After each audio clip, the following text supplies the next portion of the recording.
A new player has emerged in the rapidly evolving scenario of mutations with respect to COVID-19 variants, and this new variant has the potential to perhaps eclipse the devastation caused by the most lethal variants so far, which were the Delta variant and the Omicron variant.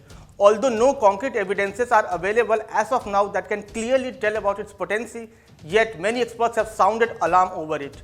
In this video, we take a quick look at this newly evolved COVID-19 variant and see how dangerous they could perhaps be in near future. But before that, don't forget to like, share and subscribe to Oneindia.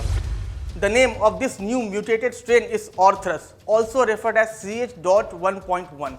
It has spawned from the Omicron variant, and the health authorities in USA and China are keeping a very strong eye on this one.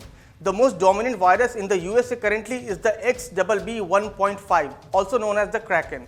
Kraken in USA accounts for more than 60% of the cases up until 24th of January. But there is a growing fear that the Orthrus variant could perhaps leave kraken behind. Orthrus is named by an Australian variant tracker, Mike Honey, after a mythical two-headed cattle dog killed by Hercules. In USA, it is said to account for 1.5% of all current COVID-19 cases. Not much is known about this relatively new strain, the levels of which have been rising globally since November. Like other high-flying COVID-19 variants, it has the potential to be more transmissible, evade immunity from vaccine and infection, and cause more severe disease.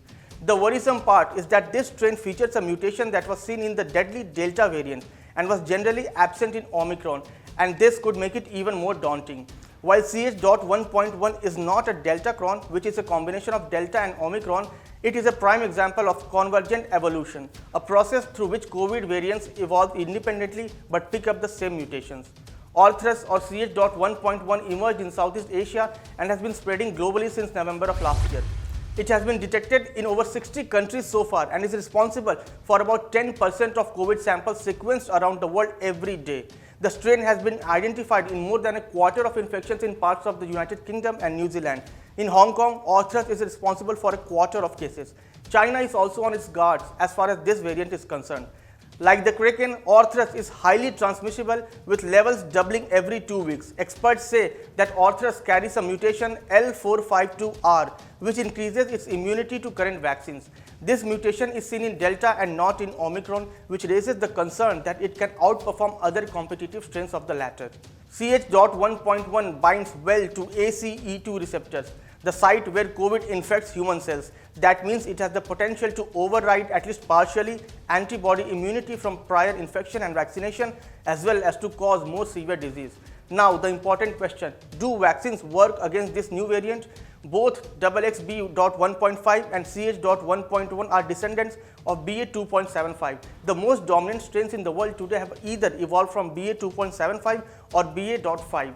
If you are exposed to one of the BA.2.75 variants, you are less vulnerable to its other spawns. So, if you have been infected with the kraken, you might have some immunity over Orthrus. And based on current statistics, this variant has a certain degree of immune evasion ability and may cause new infections. But there seems no significant increase in its ability to cause disease among the population.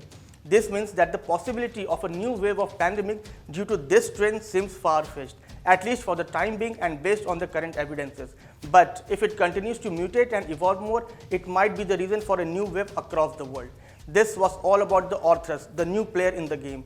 We hope you would like this new video. Thank you for watching.